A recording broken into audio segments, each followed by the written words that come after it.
Libro primero. Los orígenes mágicos. Capítulo primero. Orígenes fabulosos.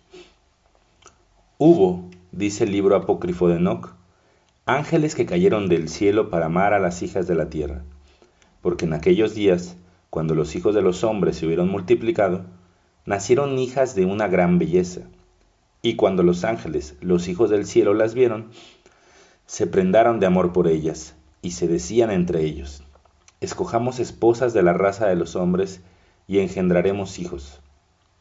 Entonces su jefe Samyaka les dijo: tal vez no tendréis el valor de cumplir esta resolución, y seré yo el único responsable de vuestra caída. Pero ellos le respondieron: juramos que no nos arrepentiremos, y que cumpliremos nuestro designio. Y eran 200 que descendieron sobre la montaña de Armón. Y desde entonces es cuando esta montaña se llama Armón, lo que quiere decir montaña del juramento.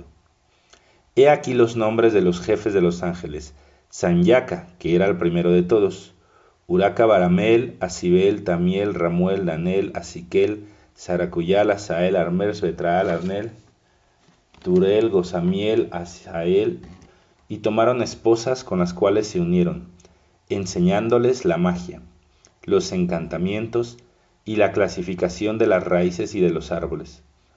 A Masarac enseñó todos los secretos de los encantadores. Barcayal fue el maestro que los observaba, de los que observaban los astros. A Kibeel reveló los signos y a Saradel el movimiento de la luna. Este relato del libro cabalístico de Enoc es el relato de la misma profanación de los misterios de la ciencia que vemos representar, bajo otra imagen, en la historia del pecado de Adán.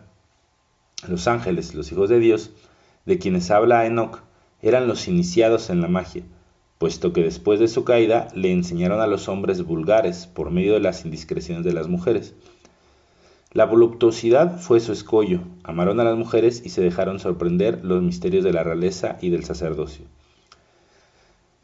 Entonces la civilización primitiva se derrumbó. Los gigantes, es decir, los representantes de la fuerza brutal y de las ambiciones sin freno, se disputaron el mundo, que solo pudo salvarse de ellos, abismándose en las aguas del diluvio, que borraron todas las razas del pasado.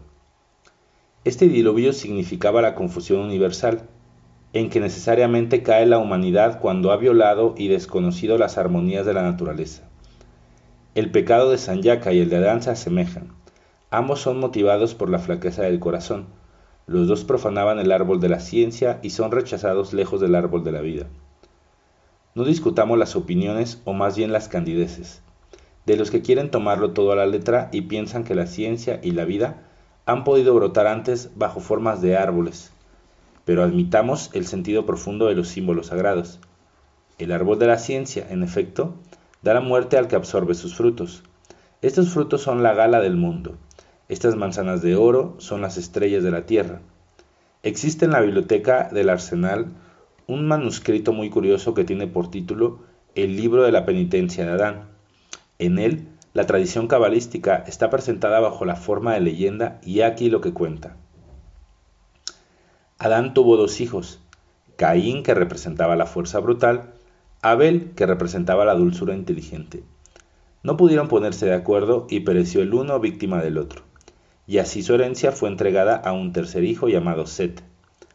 Claro aparece el conflicto de las dos fuerzas contrarias, resultando en provecho de una potencia sintética y combinada. Y Set, que era justo, pudo llegar hasta la entrada del paraíso terrenal sin que el querubín le apartase con su espada flamígera. Es decir, que Set representa la iniciación primitiva. Set vio entonces que el árbol de la ciencia y el árbol de la vida se habían unido y solo formaban uno. Acuerdo realizado entre la ciencia y la religión en la cábala superior. Y el ángel le dio 3 granos que contenían toda la fuerza vital de este árbol. Es el ternario cabalístico. Cuando Adán murió, Set, siguiendo las instrucciones del ángel, colocó los 3 granos en la boca de su padre muerto, como prenda de vida eterna. Las ramas que salieron de estos 3 granos formaron la zarza ardiente, en medio de la cual Dios reveló a Moisés su nombre eterno. El ser que es, ha sido y será, Moisés tomó una triple rama del espino sagrado, de la que hizo la vara de los milagros. Esta vara, aunque separada de la raíz, no dejó de vivir y florecer, y fue de este modo conservada dentro del arca. El rey David volvió a plantar esta rama viva en la montaña de Sión, y Salomón más tarde tomó la madera de este árbol de triple tronco para hacer con ella las dos columnas, Jaquín y Boaz, que estaban en la entrada del templo. Las revistió de bronce y colocó el tercer trozo del madero místico en el frontón de la puerta principal. Era un talismán que impedía la entrada en el templo a todo aquello que fuera impuro. Pero los levitas corrompidos arrancaron durante la noche esta barrera de las iniquidades y la arrojaron al fondo de la piscina probática cargándola de piedras. A partir de ese momento, el ángel de Dios agitó todos los años las aguas de la piscina y les comunicó una virtud milagrosa para impedir que los hombres fueran a buscar en ella el árbol de Salomón. En tiempos de Jesucristo, la piscina fue limpiada, y habiendo los judíos descubierto esta viga, inútil según ellos, la llevaron fuera de la ciudad y la colocaron de través sobre el torrente de Cedrón. Por este puente pasó Jesús, después de su arresto nocturno en el huerto de los olivos, y desde lo alto de esta tabla fue precipitado por sus verdugos para que fuera arrastrado por el torrente, y en su premura por preparar cuanto antes el instrumento de suplicio, se llevaron el puente, que era una viga de 3 piezas, compuesta de 3 maderas diferentes, y con él hicieron una cruz. Esta alegoría encierra todas las altas tradiciones de la cábala y los secretos, hoy día tan completamente ignorados del cristianismo de San Juan. De este modo Set, Moisés, David, Salomón y el Cristo sacaron del mismo árbol cabalístico sus cetros de reyes y sus báculos de pontífices máximos. Podemos comprender ahora por qué el Salvador fue adorado en la cuna al nacer por los magos. Volvamos al libro de Enoc, que tiene sin duda mayor autoridad dogmática que un manuscrito ignorado. El libro de Enoc es citado en efecto en el Nuevo Testamento por el apóstol San Judas. La tradición atribuye a Enoc la invención de las letras. A él pues se remontan las tradiciones consignadas en el Sefer Yetzirah, este libro elemental de la Cábala, cuya redacción, según los rabinos, debe atribuirse al patriarca Abraham, heredero de los secretos de Enoc y padre de la iniciación en Israel. Enoc parece por tanto ser el mismo personaje que el Hermes Trismegistro de los egipcios y el famoso libro de Tot, escrito todo él en jeroglíficos y en cifras, debe ser la Biblia oculta y llena de misterios anterior a los libros de Moisés, a la que el iniciado Guillermo Postel hace frecuentemente alusión en sus obras, designándola bajo el nombre de Génesis de Enoc. Dice la Biblia que Enoc no murió, sino que Dios le transportó de una vida a otra. Debe volver para oponerse al anticristo, al fin de los tiempos, y será uno de los últimos mártires o testigos de la verdad que se mencionan en el Apocalipsis de San Juan. Lo que se dice de Enoc se ha dicho de todos los grandes iniciadores de la Cábala. San Juan mismo no debía morir, decían los primeros cristianos, y durante mucho tiempo se ha creído verle respirar en su tumba, porque la ciencia absoluta de la vida preserva contra la muerte, y el instinto a los pueblos así lo hace adivinar. En todo caso quedarían de Enoc 2 libros, el uno jeroglífico, alegórico el otro, contenido el uno las claves hieráticas de la iniciación, y el otro la historia de una gran profanación que trajo consigo la destrucción del mundo y el caos tras el reinado de los gigantes. San Metodio, obispo de los primeros siglos del cristianismo, cuyas obras se encuentran en la biblioteca de los padres de la Iglesia, nos ha dejado una profecía apocalíptica donde la historia del mundo se desenvuelve en una serie de visiones. Este libro no se encuentra en la colección de obras de San Metodio, pero ha sido conservado por los gnósticos y nos lo volvemos a encontrar impreso en el Liber Mirabilis, bajo el nombre alterado de Vermechous, que algunos impresores ignorantes le han dado en vez de Bea Methodius, abreviación de Beatus Methodius. Este libro concuerda en varios puntos con el tratado alegórico de la penitencia de Adán. En él vemos que Set se retira a Oriente con su familia, hacia una montaña vecina del paraíso terrenal. Esta fue la patria de los iniciados, en tanto que la posteridad de Caín inventaba la falsa magia en la India, país del fratricidio, y ponía los maleficios al servicio de la impunidad. San Metodio predice predice después los conflictos y el reinado sucesivo de los ismaelitas, vencedores de los romanos, de los franceses vencedores de los ismaelitas, luego un gran pueblo del norte cuya invasión precederá al reinado personal del anticristo. Entonces se formará un reino universal que será reconquistado por un príncipe francés, y la justicia brillará durante un largo periodo de años. No hemos de ocuparnos aquí de la profecía, lo que nos importa notar es la distinción entre la buena y la mala magia, entre el santuario de los hijos de Set y la profanación de las ciencias por los descendientes de Caín. La alta ciencia, en efecto, está reservada a los hombres que son dueños de sus pasiones, y la casta naturaleza no entrega la llave de su cámara nupcial a los adúlteros. Hay dos clases de hombres, los hombres libres y los esclavos. El hombre nace esclavo de sus necesidades, pero puede liberarse por la inteligencia. Entre los que se han liberado ya y los que no están todavía, la igualdad es imposible. A la razón corresponde reinar y a los instintos el obedecer. De otra suerte, si encomendáis a un ciego que sea el lazarillo de otros ciegos, caerán todos en el abismo. La libertad, no lo olvidemos, no es la licencia de las pasiones emancipadas de la ley. Esta licencia sería la más monstruosa de las tiranías. La libertad es la obediencia voluntaria a la ley, es el derecho de cumplir la obligación, y solo los hombres razonables y justos son libres. Ahora bien, los hombres libres han de gobernar a los esclavos, y estos son los llamados a liberarse, no del gobierno de los hombres libres, sino de la servidumbre de las pasiones brutales que los condena a no existir sin sus amos. Admitís con nosotros la verdad de las altas ciencias. Suponéis por un instante que existe, en efecto, una fuerza de la que podemos apoderarnos y que somete a la voluntad de los hombres los milagros de la naturaleza. Decidnos ahora si puede confiarse a las brutalidades de la concupiscencia, a los secretos de la simpatía y de la riqueza, a los intrigantes el arte de la fascinación, a los que no saben conducirse por sí solos el imperio sobre las ajenas voluntades. Asusta pensar a qué trastornos nos podría conducir semejante profanación. Sería preciso un cataclismo para lavar los crímenes de la tierra cuando todo haya caído en el fango y en la sangre, pues esto es lo que nos revela la historia alegórica de la caída de los ángeles en el libro de Enoc, lo que se nos revela el pecado de Adán y sus consecuencias fatales. Ved el diluvio y sus tempestades, y más tarde la maldición de Canaán. La revelación del ocultismo está representada por la impudicia del hijo, mostrando la desnudez paternal. La embriaguez de Noé es una lección para el sacerdocio de todos los tiempos.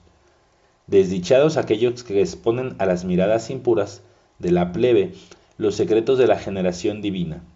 Tened bien cerrado el santuario los que no queráis entregar vuestro Padre dormido a las burlas de los imitadores de pan. Tal es, en la ley de la jerarquía humana, la tradición de los hijos de Set, mas no fueron esas las doctrinas de la familia de Caín. Los cainitas de la India inventaron un Génesis para consagrar la opresión de los más fuertes y perpetuar la ignorancia de los débiles. La iniciación llegó a ser el privilegio exclusivo de las castas supremas, y razas enteras de hombres fueron condenadas a esclavitud eterna a pretexto de un nacimiento inferior, ya que, según se decía, procedían de los pies o de las rodillas de Brahma. La naturaleza no engendra esclavos ni reyes. Todos los hombres nacen para el trabajo. Quien pensara que el hombre nace perfecto y que la sociedad le degrada y pervierte, sería el más salvaje de los anarquistas, si no era el más poético de los insensatos. Juan Jacobo podía ser todo lo sentimental y soñador que se quiera, pero su fondo de misantropía, desarrollada por la lógica de sus sectarios, produjo frutos de destrucción.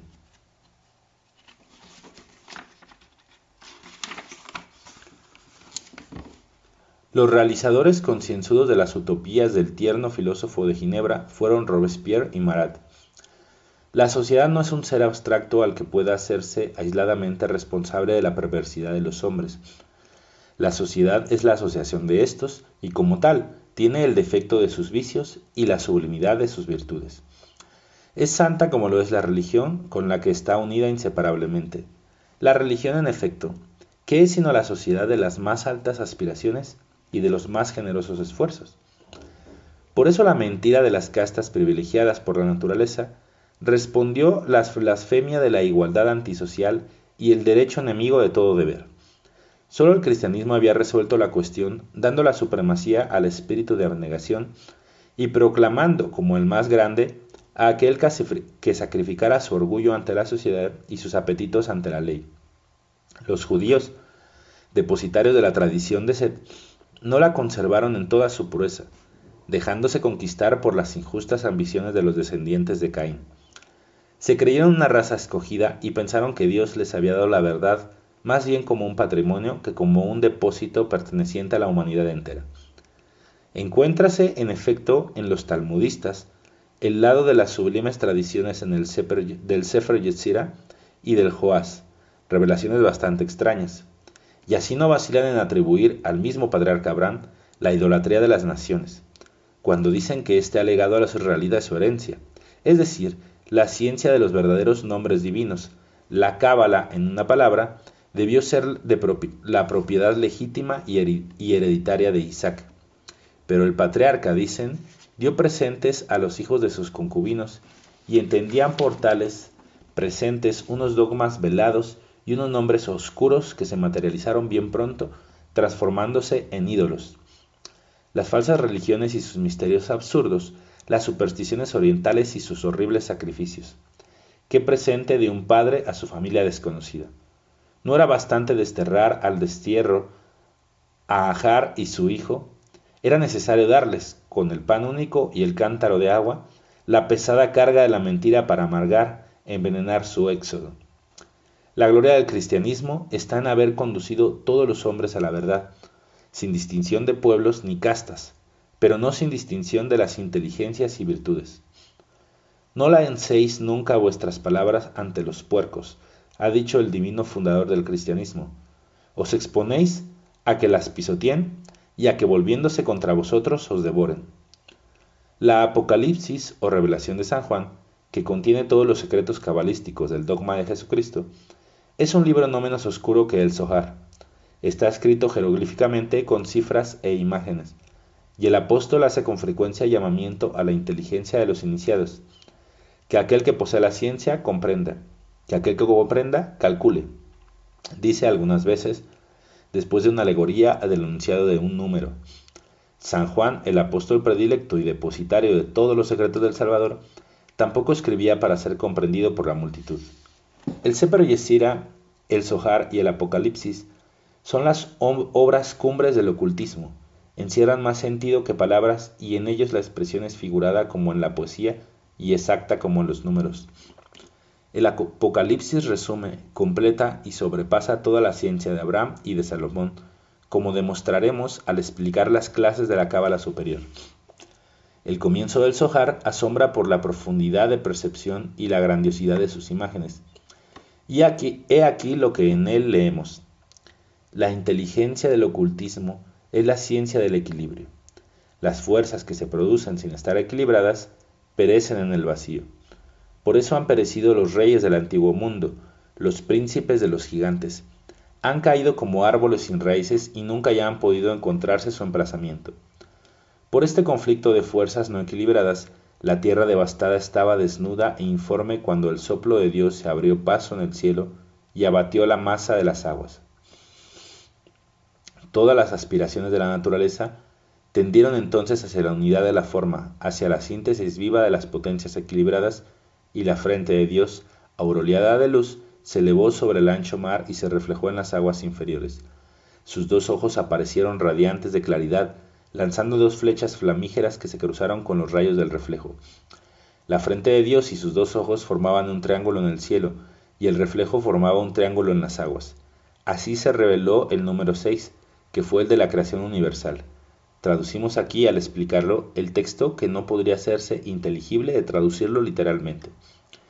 El autor del libro cuida, por su parte, de advertirnos que esta forma humana que da a Dios no es sino una imagen de su verbo, y que Dios no podría ser expresado por ningún pensamiento ni por ninguna forma. Pascal ha dicho que Dios es un círculo cuyo centro está en todas partes y cuya circunferencia es ninguna. Pero ¿cómo concebir un círculo sin circunferencia?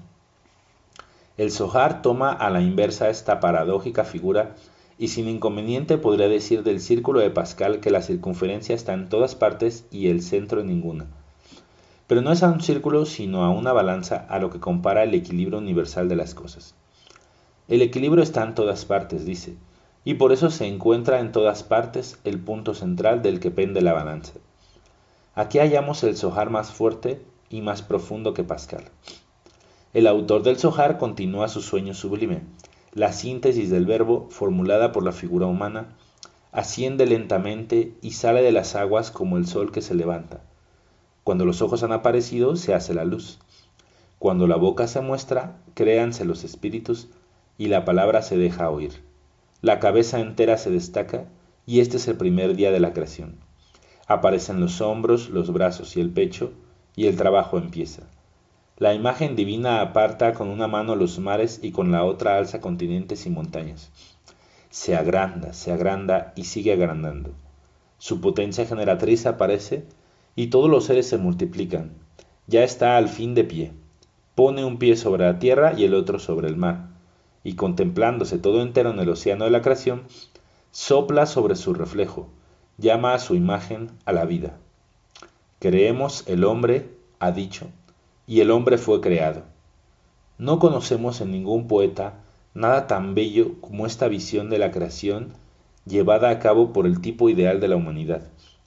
El hombre es así la sombra de una sombra, pero es la representación de la potencia divina. Él también puede extender las manos de oriente a occidente. La tierra se le entrega para que la domine. Ved aquí el Adán Kadmon, el Adán primitivo de los cabalistas, el que con el pensamiento le hacen un gigante. ¿Y por qué es Swedenborg, perseguido en sus fantasías por los recuerdos de la cábala, dice que la creación entera no es sino un hombre gigantesco y que estamos hechos a imagen del universo? El Zohar es una génesis de luz. El Sefer Yetzirah es una escala de verdades. Ahí se explican los 32 signos absolutos de la palabra, los números y las letras. Cada letra reproduce un número, una idea y una forma, de manera que las matemáticas se aplican a las ideas y a las formas, no menos rigurosamente que a los números por una proporción exacta y una correspondencia perfecta. Por la ciencia del Sefer Yetzirah, el espíritu humano es iniciado en la verdad y en la razón, y puede darse cuenta de los progresos posibles de la inteligencia por las evoluciones de los números. El Zohar representa, pues, la verdad absoluta, y el Sefer Yetzirah da los medios de alcanzarla, de apropiársela y de usarla.